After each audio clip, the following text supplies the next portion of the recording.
Deadbeat Dad Supervillain by Aloserkid. Read by AJ Morningstar. Summary: How to behave when your hero worshipping son breaks into your evil lair and commits a litany of crimes.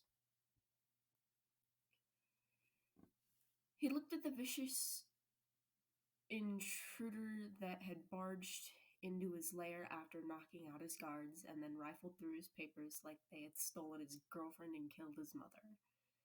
It was rare, a day where he had to personally handle an intruder. They were really like a bug and kept evading his grasp. When he had finally caught them, he had to stop to take a breath. All while wearing a rabbit mask that would have been cute if it wasn't clearly modeled after All Might.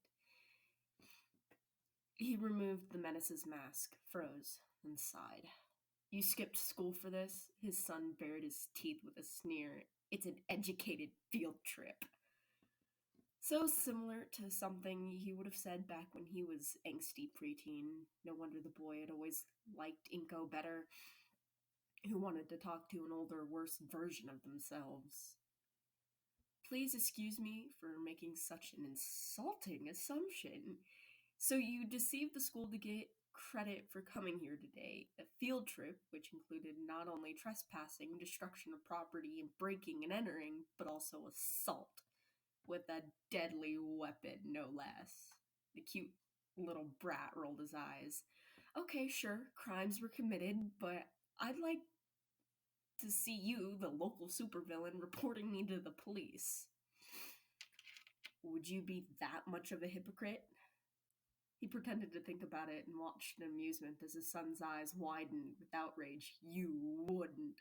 I don't know, it's looking a little tempting. It sure would cut off your chances of ever entering UA, wouldn't it? His son's face struggled between rage and fear. He was kidding, of course. There were a lot of terrible things he was willing to do, but stupidly reporting his son for breaking into his own evil lair was not one of them. Forget not being able to get into a hero school, All Might would probably personally give him an award. So, what have you learned on this quote-unquote educational field trip? Oh, a lot. Azuki's smug little grin looked a lot like his, but he wouldn't be happy to hear that. Your guards aren't very observant, first of all. That's unfair to them. They aren't trained to deal with you, or any person with multiple quirks, really. No need to give them the power to rebel against him. Besides, they were more like coal mine carriers than actual combatants. Okay, fine. I know the layout of your hideout now. I can abandon this place at any time. It would barely cost me anything. The boy gritted his teeth, seething, but calmed down after a few moments. Very good. Feeling rage, but being able to calm himself down was better than not getting angry at all. And much better than that Bakugo boy. Those documents had a lot of information. That's true. What did you learn?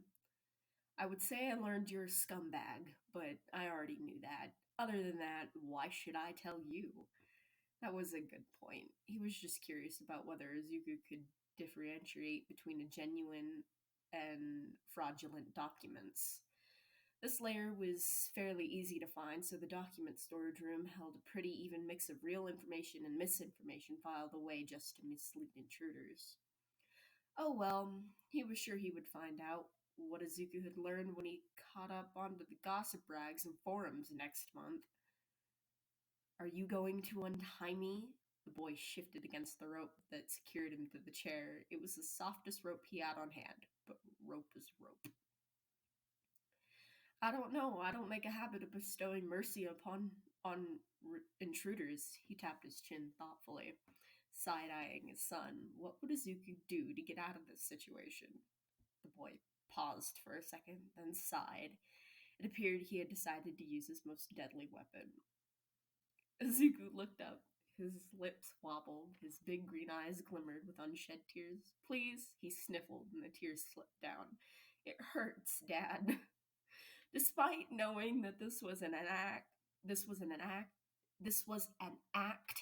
it And even an act he'd seen before multiple times, his heart still cracked in two.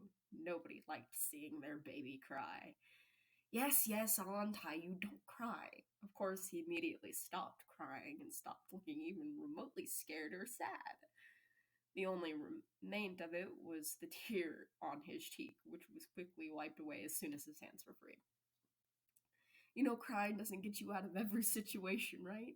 I don't use it in every situation. He shot back, rotating his free wrists to get sensation back. Such a drama queen. He hadn't even been tied that tightly.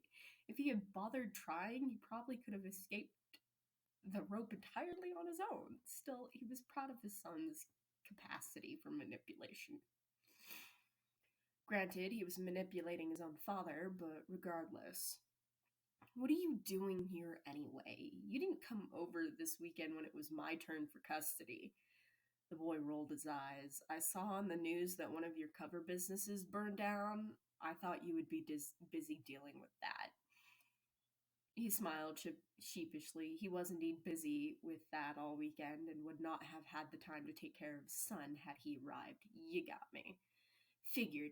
Anyway, Mom wants you to come over for dinner on Friday. She wants to talk about me going to high school. I'm going to UA no matter what, and if you do anything to interfere with my school career, don't expect me to ever talk to you again. He felt like a deadbeat father. Oh, right. He was a deadbeat father. What time, and what's she making? He hated empty questions, but he still asked, even though he would go regardless of what the answers were. Ezekiel eyed him oddly. 7 p.m., like every other time you've come over for dinner? I think she said she would make curry. Inko's curry was on par at the very best. I'll be there.